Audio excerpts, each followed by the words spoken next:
ingat-ingatan ko. Pagsasama natin parang di na magkakalayo ang pagitan ng damdamin natin sa isa't isa. Tila ba walang makakapigil sa ating dalawa. At bigla ka sa'kin nagtapat na nais mong sabihin na meron kang iba at yan noon mo pa nilihim. Pinaniwala mo ako sa iyong mga pangako na kailanman ako sa'yo hindi mabibigo. Umaasa na ako pa rin ang pipiliin mo, kahit alanganin ang lagay ko dyan sa puso mo. Basta't bigkasin mo lang na mahal mo pa ako, tatanggapin ko yan kahit na hindi to totoo. Ang pagmamahal na binigay ay nasayang lang ng sinumpaan. Pinangako nating dalawa sa harap ng may lalang.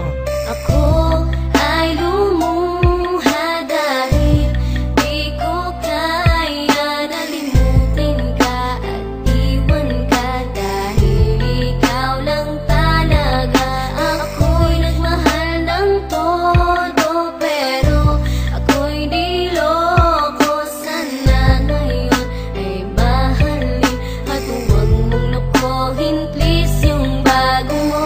Parang ayoko nang ipagpatuloy pa ang buhay kong ito. Kung lolokohin, gagaguhin lang naman ako ng babaeng inalayan nila ana ng gusto. Kahit katangahan, iningatan ng katulad mo, kasi ayoko lang mawawala ka sa'kin. Dahil di ko kakayanin ang mga bagay minsan na naagaw na sa akin. Tinuring kong sa akin at nag-iisa ka sa'kin. Ngunit pag-ibig mo hindi pala para sa akin. Nasayang lang itong aking damdamin na kailanman sa'yo naging tapat. At para sa'yo hindi naging sapat aking pagmamahal na di humihingi ng anuman na kapalit. Pagmamahal na hinangad, bakit sa'kin pinagkait? Kung kailan ko pa naramdaman ang lahat ng mga to, tsaka pa nawala ka sa tabi ko. Ako